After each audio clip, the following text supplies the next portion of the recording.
insurance, www.bolopunchboxinghour.com. Streaming to you live as always on Ustream.tv. I think overall we have decided that Manny Pacquiao is excluded from the top 5. Oh, yeah. Could possibly squeak into top 10 with this win. What you're doing what you're saying in doing so, though, is that Cotto was that big of a deal. You have to pump up Cotto in order to make Pacquiao flip on. I don't think that that's the case. I think that the fact that Manny Pacquiao now owns 7 title belts. Yeah. Okay. He owns 7 title belts in 7 different divisions. That's really hard to say. This guy's just a fluke. No, I don't have his record in front of me. He beat Barrera. He beat Morales. He beat Oscar. I mean, he's beaten everybody that beat him. Hatton. David Diaz. Yeah. Hatton. He beat Hatton soundly. He's got a win over Marquez. In fact, Marquez, 2 wins over Marquez, or 3 wins. 1 win. They've only fought twice. And He's got one win. Oh, and one draw. Yeah, one draw. Remember? I'm never forgetting that. I called it a rubber match when it was only a rematch. In fact, Can't have that garbage. But I didn't put Diaz in there because Hatton still hasn't come to Ricky Hatton still thinks he's fighting Manny Pacquiao. Yeah, I didn't put Diaz in there because in my book Diaz isn't a guaranteed Hall of Famer. No, he's not. So well, I don't know that Hatton's a guaranteed Hall of Famer either. Hatton's Hatton will go in first ballot. just for the merchandising. He's a first ballot Hall of Famer. Probably. Yeah, he's just so popular. That's what it is. Well, we're going to talk about the only fighter in our sports history that can really compare to what Manny Pacquiao has done. When you're talking Henry Armstrong, you're talking about a guy who would have had 4 of the 8 belts if one judge had given him 1 more point. He already had 3. He had featherweight, lightweight, and welterweight at the exact same time. That's outstanding. And we'll be talking about what belt he went for. He was moving up in weight as he got back when you had 8 true divisions. 8 actual. Yeah, divisions. but you were He also had 3 of them. And like I said, you were also allowed not to defend your belt for 2 years and hold on to it.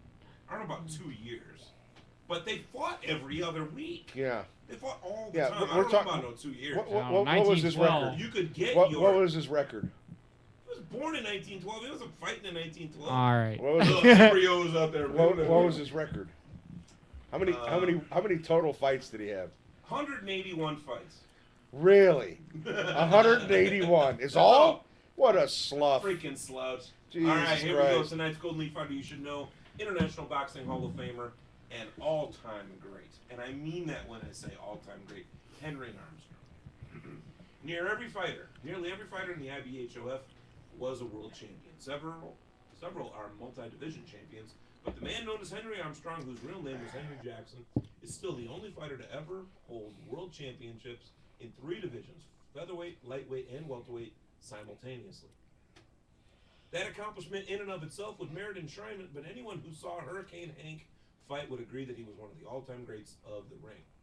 The Mississippi native moved to St. Louis, Missouri when he was 4 years old. He later lived in Pittsburgh and Los Angeles, where after a prolific amateur career, he turned professional because he failed to qualify for the 1932 Olympic squad. It should be noted that Armstrong had 2 professional fights in July 31 under the name Melody Jackson, a KO loss and a decision win, and changed his name to Armstrong when he resumed his amateur career in California.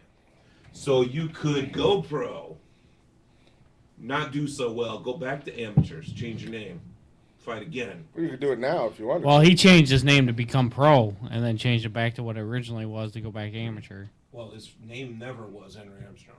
Anyway, his second professional debut was similar to his first, losing 2 4-round decisions. That's right, at one point, Armstrong was 1-3 as a pro. Wow. But that would change as he steadily progressed and ended 1936 with a 52-10-6 record, including wins over 4 top 10 featherweights. By any measurement, Armstrong's 1937 campaign ranks with the greatest achievements in the sport. He won all 27 of his fights in 37, 26 by knockout. 5 were against top 10 competition. 27 fights in a year. He's fighting every other week. 27 fights in a year. It's pretty crazy.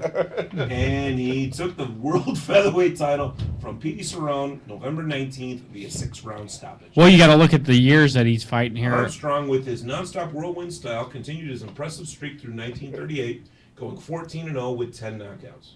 He beat Barney Ross for the welterweight crown on May 31st, then relieved lightweight champion Lou Ambers of his throne on August 17th, both wins coming via 15-round decision. That's ridiculous. He didn't even, no, I stand corrected. He didn't strategically go up in weight. He took the welterweight crown on May 31st and then took the lightweight belt on August 17th. What a nice summer he had.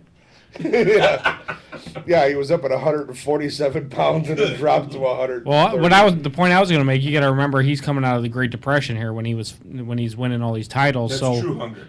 So he's fighting all these fights to make sure he's got dinner on the table. Well, basically, the streak ended when I said that wrong. Okay, after the win over Ambers, the new triple champion successfully defended the welterweight championship against future middleweight king Seferino Garcia. Heading into his August 22nd, 1939 rematch with Ambers, Armstrong had won 46 consecutive fights, including 7 consecutive successful defenses of the welterweight title. But the streak ended when Ambers reclaimed the 135 title via 15-round decision. Armstrong, who by that time had relinquished the featherweight crown, ran off 8 more welterweight defenses before challenging Garcia for the middleweight crown and an unprecedented 4th world title. Although the March 1st, 1940 bout held in L.A. was declared a draw, most ringsiders felt that Armstrong deserved the decision. Armstrong's straight-ahead, wear-him-down style was very effective, but eventually such tactics began to take a toll on the attacker.